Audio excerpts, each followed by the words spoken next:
ஒரு சிலிண்டர் தட்டுப்பாடு. இன்னைக்கு ஹோட்டல் மூடப்பட்டுருச்சு, மக்களுக்கு சமையல் பண்ண சிலிண்டர் கிடையாது. பெட்ரோல் பல்க்ல டீசல் போட முடியல, பெட்ரோல் போட முடியல.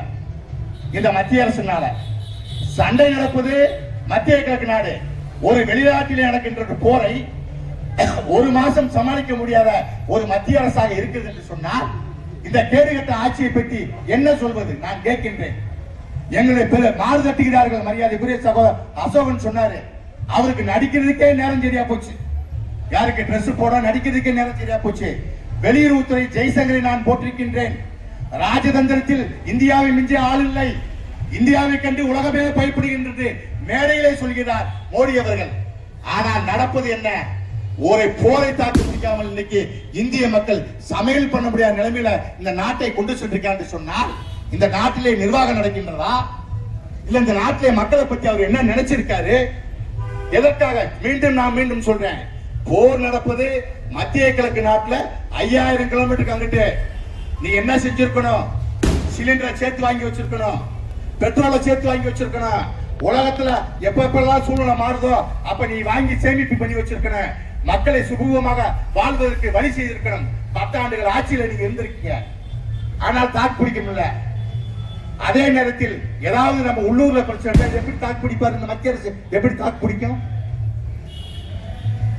அப்ப இந்த நாட்டை மோசமான நிலைக்கு தள்ளி, இந்த நாட்டுடைய மக்களை ஒரு மோசமான நிலைக்கு தள்ளி, ஒரு அவல நிலைக்கு தள்ளி என்ற மோடி அரசையும் பாரதிய ஜனதா கண்டித்து நம்முடைய தலைவர் அவர்கள், நம்முடைய முதலமைச்சர் அவர்கள், கழகத்துடைய தலைவர் அவர்கள், கூட்டணி கட்சி தலைவர் மக்களுக்கு விளக்கம் வேண்டும் என்று இந்த ஆர்ப்பாட்டத்தை நாம் நடத்தி கொண்டிருக்கின்றோம். தேர்தல் நெருங்கி கொண்டிருக்கிறது. தேர்தல் நெருங்கி கொண்டிருக்கும் போது மக்கள் சாப்பிடுறதுக்கு என்ன பண்ணுவாங்க? எப்படி எலெக்ஷனை பண்ண முடியும்? மக்களே வருத்தத்தில் இருக்க உங்களால ஜனங்கிட்ட எப்படி போக முடியும்? இதெல்லாம் மோடி அரசுக்கு தெரியாதா? இந்த மத்திய அந்த பாரதிய ஜனதா அரசுக்கு தெரியாதா? மக்களை துன்புறுத்துற அரசாக, மக்களுக்கு தொடர்ந்து துன்புறுத்துகிற அரசாக பாரதிய ஜனதா அரசு நடைபெற்றுக் கொண்டிருக்கிறது. மரியாதைக்குரிய மோடி அவர்கள் தூக்கி எறிகின்ற காலங்கள் வெகு விரைவில் நெருங்கிருச்சு. மரியாதை மோடி இடையிலே போயிருவாரு.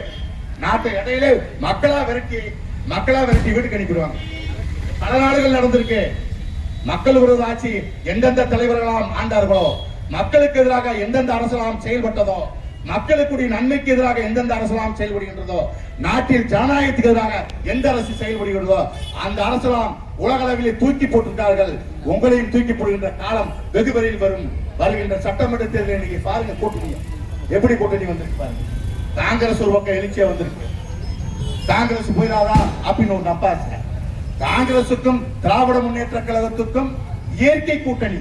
என்ன கூட்டணி? முதலாக இந்தியாவிலே முதலாக ராகுல் காந்தியை பிரதமராக்குவேன் சொன்னவர் எனது தலைவர் மரியாதைக்குரிய மு க ஸ்டாலின் அவர்கள். இயற்கை கூட்டணி காங்கிரஸ் வந்திருக்கு. விடுதலை சிறுத்தைகள் அன்போடும் அனைவருக்கும் நம்முடைய தலைவருக்கு தொடர்ந்து ஒத்துழைப்பு, எந்த சங்கடத்தை ஏற்படுத்தாம ஒத்துழைப்பு கொடுக்கின்ற ஒரு இயக்கம் விடுதலை சிறுத்தை இயக்கம் என்பதை நாம் மறந்துவிட முடியாது. தேர்முக அவர்கள் இருந்திருக்கிறார்கள். இன்று புதிதாக நம்மோடு கூட்டணியில் இணைந்திருக்கிறார்கள். எதற்காக இணைந்திருக்கிறார்கள்?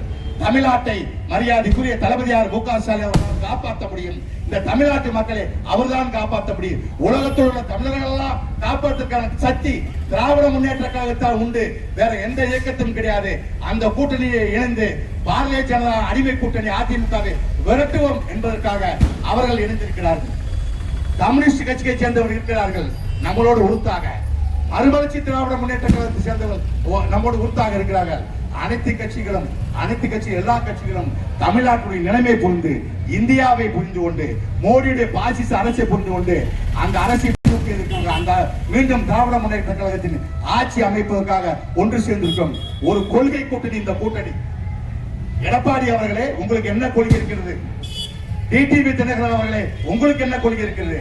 அவர் ராமதாஸ் அன்புமணி அவர் சொல்றாரு, அன்புமணி நான் தான் திமுக வட மாவட்டத்தில் ஜெயிக்க விட மாட்டேன்றாரு.